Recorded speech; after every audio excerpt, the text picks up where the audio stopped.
Oke, Assalamualaikum warahmatullahi wabarakatuh.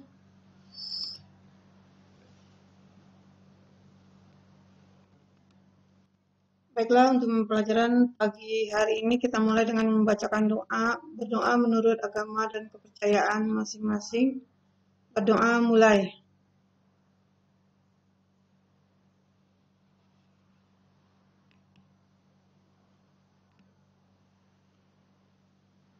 Berdoa selesai. Pada pertemuan kemarin kita udah membahas sedikit tentang perusahaan manufaktur ya, Neng. Perusahaan manufaktur. Apa itu perusahaan manufaktur? Ada yang masih ingat nggak apa itu perusahaan manufaktur?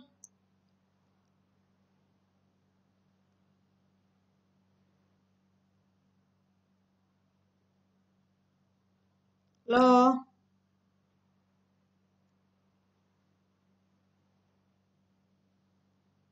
nah, perusahaan yang mengelola bahan mentah atau bahan baku atau barang setengah jadi menjadi barang jadi yang siap untuk diperjualbelikan, ya. Jadi kalau sekarang namanya pabrik lah ya, perusahaan manufaktur itu sama dengan perusahaan pabrik. Pabrik.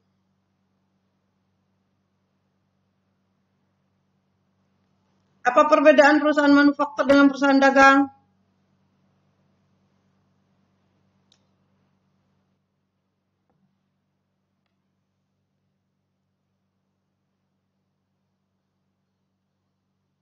Kalau perusahaan dagang,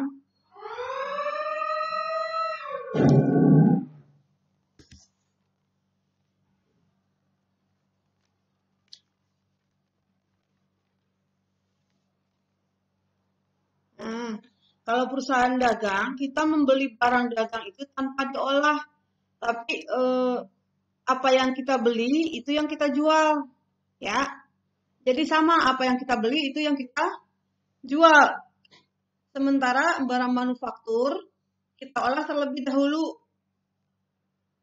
Jadi kita belinya barang mentahnya, jadi kita olah terlebih dahulu.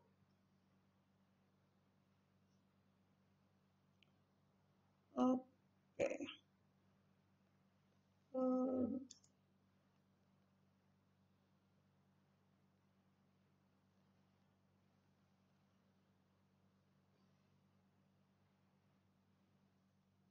Nah, kalau kalau ada perusahaan dagang, persediaannya berbentuk persediaan barang dagang. Ya, di gudang itu isinya barang yang udah jadi siap untuk dijual. Sementara perusahaan manufaktur yang ada di gudang itu ada barang bahan baku, ada barang setengah jadi, ada barang jadi. Nah, bahan baku ini belum bisa dijual. Ini yang mau kita olah untuk menjadi barang jadi. Barang setengah jadi ini kadang udah kita olah, tapi kita kekurangan bahan baku. Nah, jadi dia barang setengah jadi.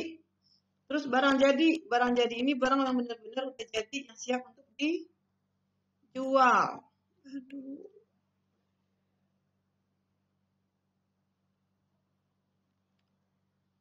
Nah, persediaan pada perusahaan manufaktur terdiri atas 3 klasifikasi. Yang pertama bahan baku, barang dalam proses, dan barang jadi. Persediaan di perusahaan manufaktur juga dapat diselenggarakan dengan sistem periodik dan sistem perpetual. Ntar akan kita pelajari ya. Nah, laporan keuangan manufaktur kemarin udah Ibu jelasin sedikit ya. Kalau perusahaan dagang, kas, piutang usaha, persediaan barang dagang. Sementara pada perusahaan manufaktur, di bagian asal lancar itu ada kas, piutang usaha, persediaan barang jadi, persediaan barang dalam proses, persediaan bahan baku, sama persediaan bahan penolong. Ya. Nah, kalau di dagang hanya ada persediaan barang dagang. Kalau jasa apa? Tidak ada persediaan. Kenapa di jasa tidak ada persediaan? Karena kita tidak menjual barang. Yang kita jual itu hanya jasa. Jasa itu apa? Tenaga, kepintaran, yang tidak ada bentuknya. Ya, maka apa perbedaan perusahaan jasa, dagang, dan manufaktur? Kalau di jasa tidak ada persediaan barang dagang, kalau di manufaktur kalau di dagang ada persediaan barang dagang, kalau di manufaktur ada 4 persediaan. Persediaan bahan baku, persediaan barang setengah jadi, persediaan barang jadi, tambah persediaan bahan penolong. Nah, ini lihat laporan laba rugi di perusahaan dagang. Persediaan barang dagang awal ada 1.000. Tambah pembelian.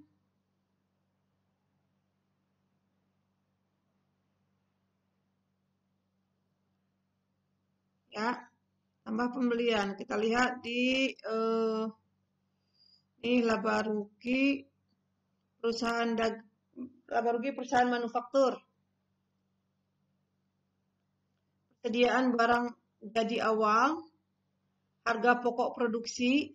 Nah, di harga pokok produksi ini ntar ada yang namanya biaya bahan baku, biaya tenaga kerja langsung, biaya overhead pabrik, ya. Kemarin udah Ibu jelaskan sedikit tentang laporan ini. Nah, di sini harga pokok produksi itu banyak biayanya kalau untuk perusahaan manufaktur. Nah, ini harga pokok produksi nih. Persediaan barang dalam awal proses, ya. Nah, persediaan awal dalam awal proses itu bahan baku ya, karena belum diapa-apain. Dan awal barang dalam awal proses 1.000. Terus tambah bahan baku, persediaan awal bahan baku 500. Pembelian 1.000, kalau contohnya di sini. Tersedia untuk dipakai 1.500.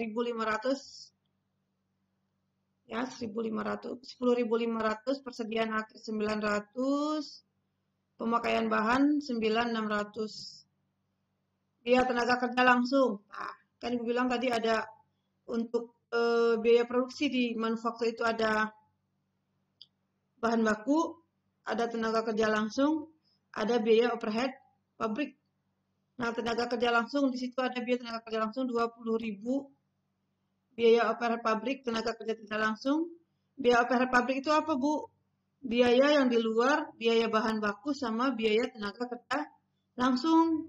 Ya, biasanya biaya overhead pabrik ini tidak bisa kita rinci dalam waktu yang pendek. Kalau persediaan awal kan kelihatan ya, bahan baku langsung kelihatan. Nah, biaya overhead pabrik, biaya tenaga kerja langsung.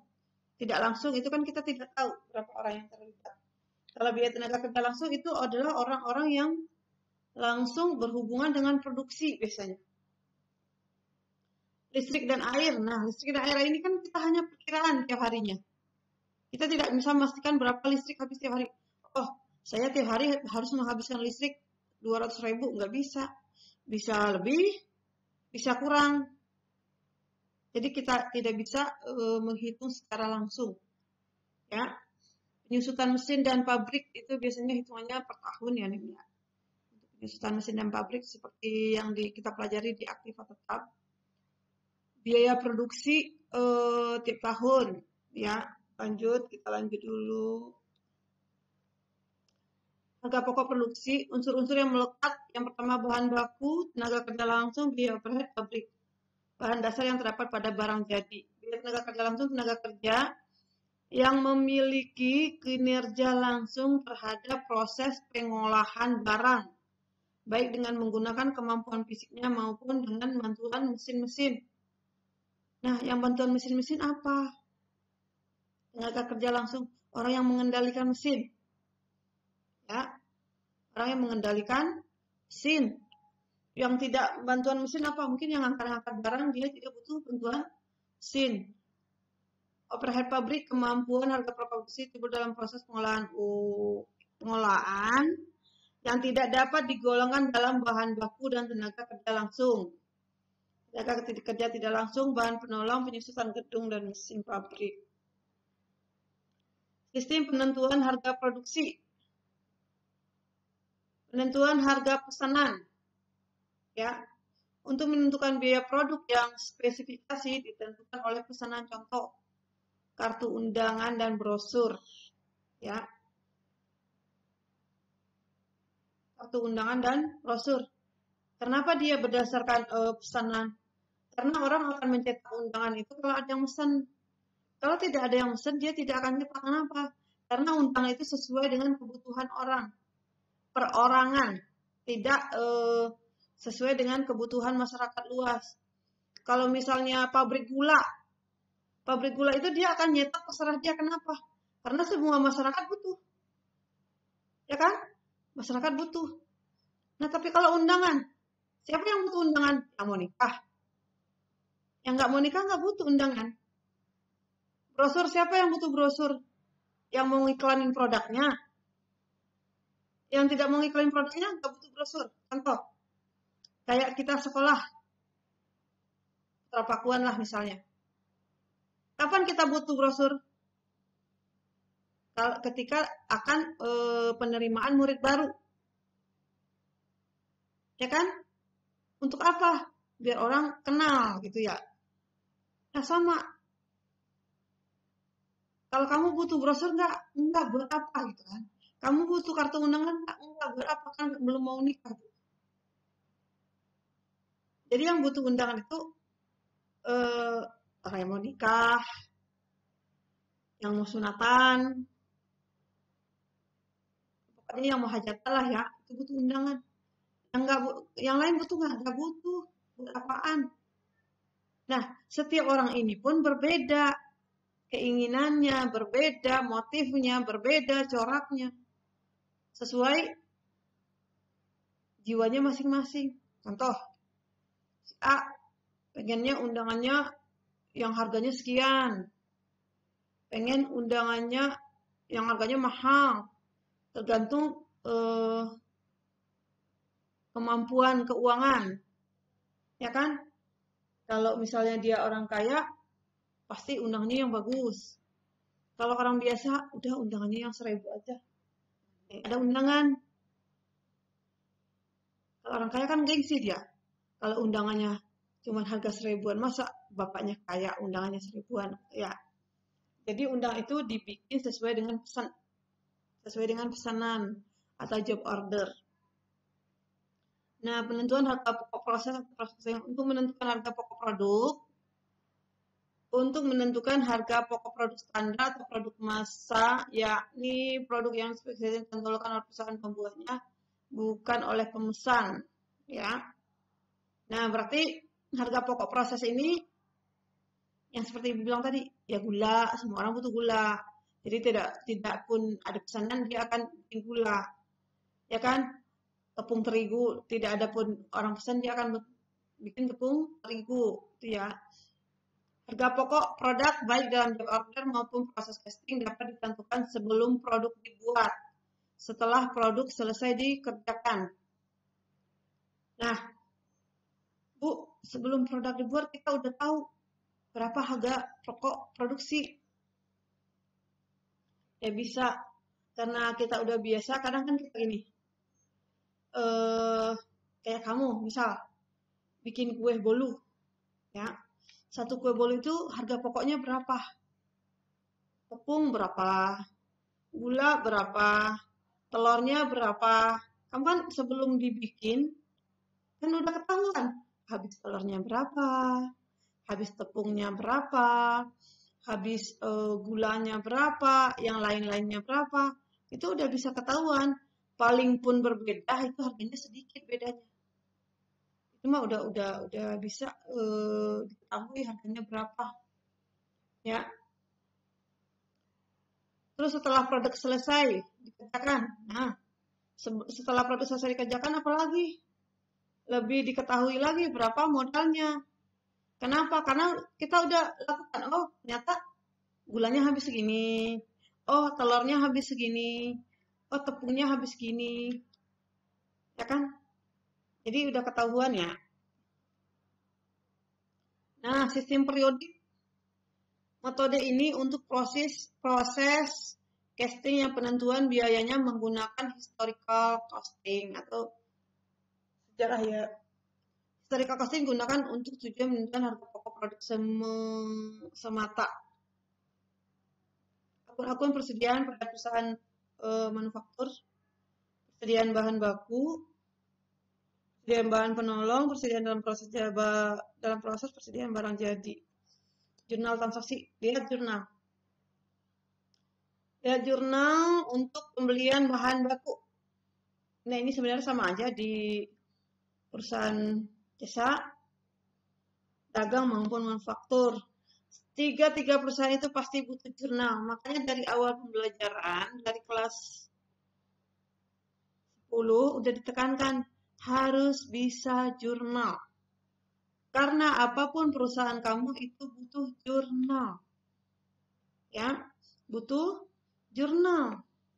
Lihat nih, pada tanggal 3 Januari, perusahaan membeli secara kredit bahan baku sebesar Rp10.000 dan bahan penolong 500. Ya. Ingat, secara kredit akan menimbulkan utang usaha. Kalau secara kas akan menimbulkan kasnya akan berkurang. Sama ya, jasa dagang manufaktur sama aja. Nah, di sini jurnalnya apa? Pembelian bahan baku, pembelian bahan penolong, sama utang usaha. Nah, untuk jurnal yang satu ini, ada yang mau ditanyakan? Ada yang aneh enggak untuk jurnal yang satu ini nih? Cuma ada 7 orang. Coba lihat jurnal yang Ibu tampilkan. Ada yang mau ditanyakan enggak? Aneh enggak jurnalnya kira-kira?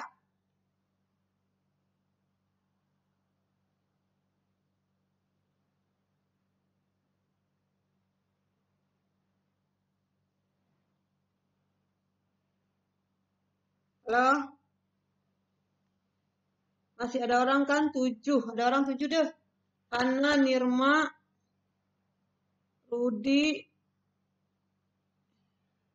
Dwi, Desti, Yuni, Aurora, Sabrina. Ada yang mau ditanyain, Pak? Untuk jurnal yang ini nih. Gak ada? Oh, gak ada suaranya? Kayaknya ini pada pergi ya? Ada HP-nya on, tapi orangnya gak ada.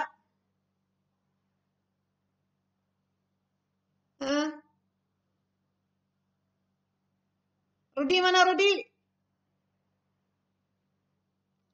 Ada yang mau tanyain nggak Rudi?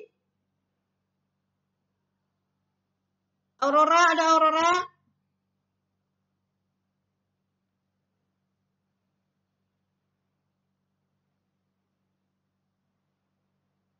Hana, ada Hana?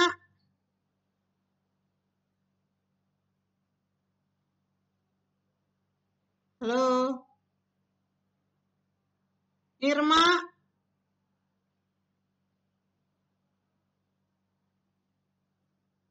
Ini ya. Ini jurnalnya bisa ya?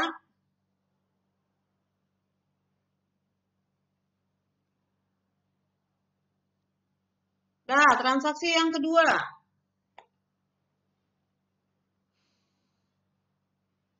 Pada akhir Januari 2015, perusahaan melakukan perhitungan fisik bahan baku. Hasilnya menunjukkan bahwa persediaan bahan baku pada saat itu adalah 900. Perhitungan pemakaian bahan baku. Persediaan bahan baku awal 500. Pembelian bahan baku 10.000. Bahan baku tersedia untuk digunakan 10.500. Persediaan bahan baku akhir 900. Berarti pemakaian bahan baku adalah 9.600. Ya. 9.600. Maka jurnalnya adalah sebagai berikut. Persediaan awal bahan baku berapa tadi? Persediaan bahan baku akhir 900. Nih, ya. Salah lagi. Nih. Persediaan bahan baku akhir. Ya, pemakaian bahan baku nih. Ya, pemakaian bahan baku. Pembelian bahan baku 10.000 nih. Ya. Terus persediaan awal bahan baku. Coba diperhatikan jurnalnya. Perhatikan jurnal tanya. Ya.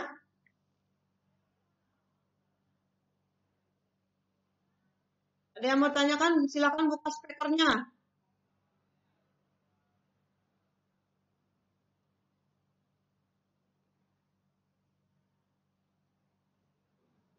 Ngerti?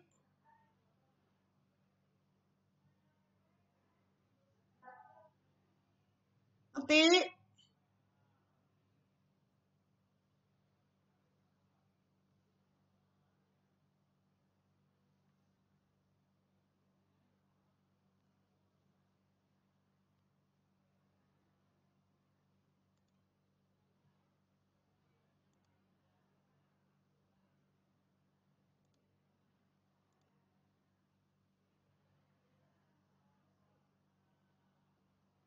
Ini ada contoh neraca saldo. Neraca saldo sebelum penyesuaian. Masih ingat penyesuaian? Di perusahaan jasa dagang? Ingat gak? Masih ingat? Kenapa terjadi penyesuaian? Apa penyebab terjadi penyesuaian?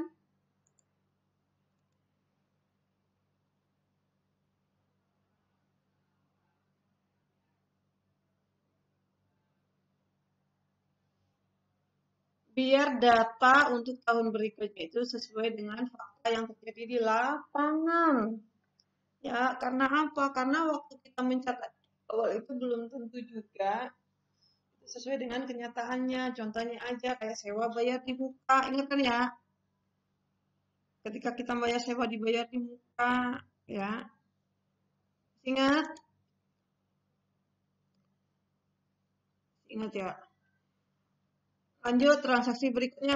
Pada akhir bulan Januari 2015, perusahaan menjual barang jadi secara kredit.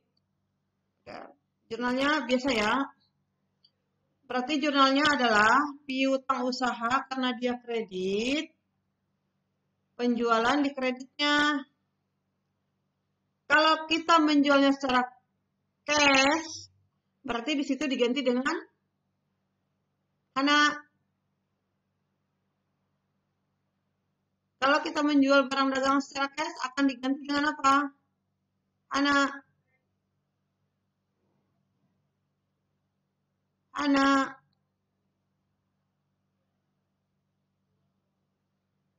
Piutang dagangnya diganti dengan apa?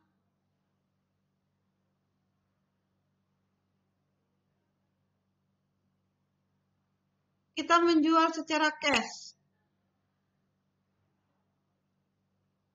Maka piutang dagangnya akan diganti dengan kas. Karena kita menerima uang. Ya. Terus jurnal penyesuaian. Bahan baku yang masih tersisa pada akhir tahun sejumlah 900.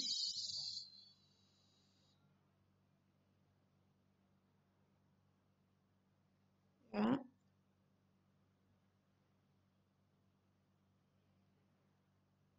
Persediaan bahan baku. Ini udah tadi ya. Persediaan bahan baku, persediaan bahan baku akhir, persediaan bahan baku, pembelian bahan penolong. Sama dengan yang barusan, kamu bisa pelajari lagi. Kamu bisa lihat slide yang Bu Rahma kirim tadi. Nah, penyusutan mesin. Nah, penyusutan mesin ini Ibu pengen kamu menjelaskan sendiri. Karena udah pernah dipelajari di kelas 11. Penyusutan mesin pabrik. Kemarin Ibu juga udah jelaskan ada berapa metode penyusutan? aktiva tetap. Rudi, penyusutan aktiva tetap ada berapa? Hah? Coba.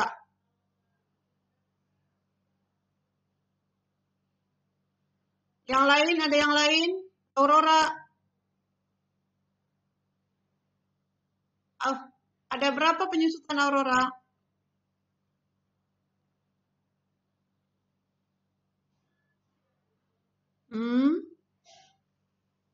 Sabrina.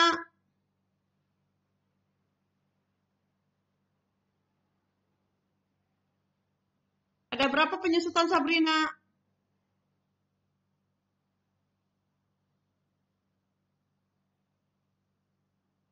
Kedua, masih Hana. Ada berapa penyusutan?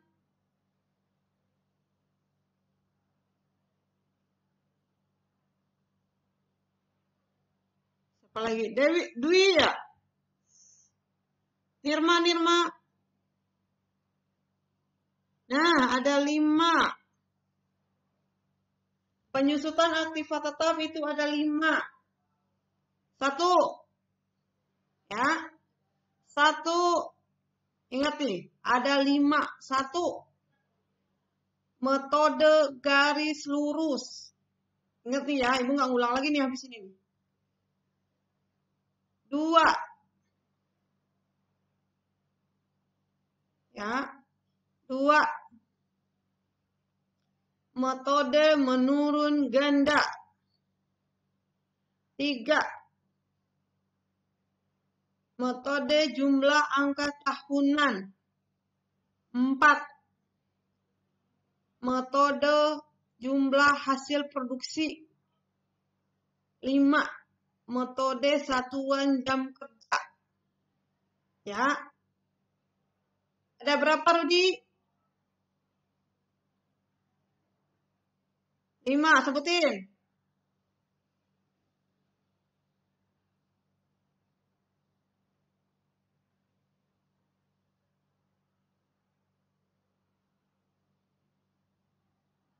Oke.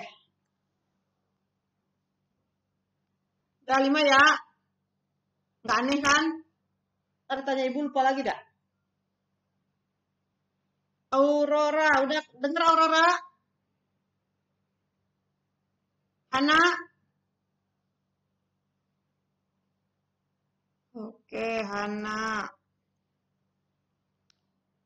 Siapa lagi ya? Hana. Nirma. Nirma nih diam baik nih Nirma. Ada berapa Nirma? Ada 5. Tinggal 5 orang yang di dalam. Yang lainnya tahu kepada kemana. Lanjut. Air dan listrik yang belum dibayar. Nah, berarti utang listrik dan air ya. Listrik dan air, utang listrik dan air. Nah, ini dia. Barang yang masih dalam proses pada akhir tahun berjumlah 1.800. Harga pokok produksi 68.800. Itu kita ambil dari jurnal yang tadi ya. Harga pokok produksi itu. Ingat. Ya. Nah tadi ya.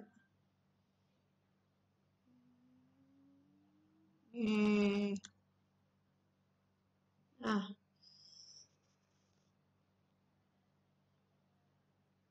Harga pokok produksi, di sini nggak ada nih harga pokok produksi.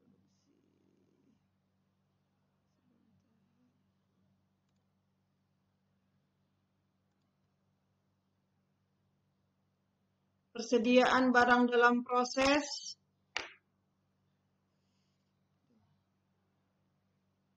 Kita hitung dulu ya, persediaan barang dalam proses 1.800. Pemakaian bahan baku tadi 600. tenaga kerja langsung 2.000, tenaga kerja tidak langsung 5.000, listrik dan air 14, pemakaian bahan penolong 3.000, penyusutan mesin 18.000 ya.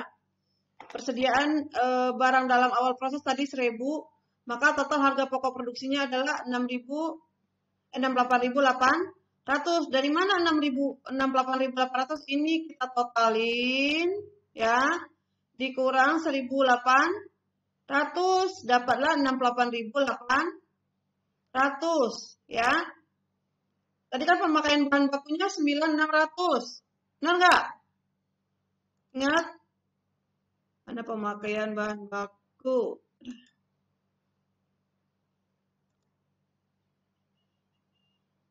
Nah, pemakaian bahan baku 9.600. Nah, pemakaian bahan baku 9.600. Tenaga kerja langsung 20.000. Tenaga kerja tidak langsung 5.000. Listrik dan air tadi berapa? Listrik dan air. Nah, tadi ada 15 dikurang 1.000 jadi 14. Ya. Kamu lihat lagi ke neraca saldo sebelum penyesuaian. Oke? Terus pemakaian bahan penolong 3.000. Penyusutan mesin pabrik tadi, penyusutan mesin pabrik, mana penyusutan mesin pabrik? Nih 18.000. Ya. Penyusutan mesin pabrik 18.000. Persediaan barang dalam proses.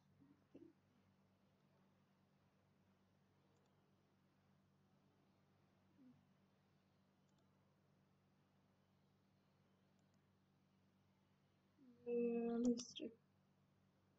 Nah ya. Ini pembelian bahan baku awal 10.000 ya. 10.000. Jadi kita masukin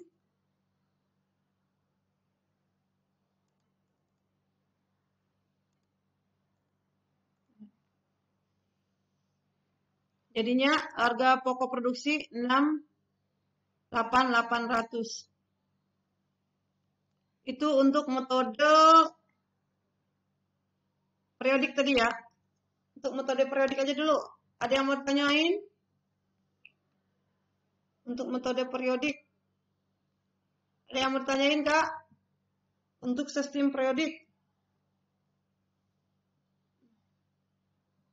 Gak ada? Ya, kalau nggak ada, untuk perfektual pertemuan berikutnya ya. Oke.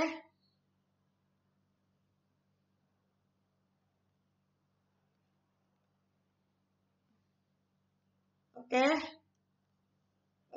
Pembelajaran hari ini cukup sekian. Wabillahi taufiq wal hidayah. Assalamualaikum warahmatullahi wabarakatuh.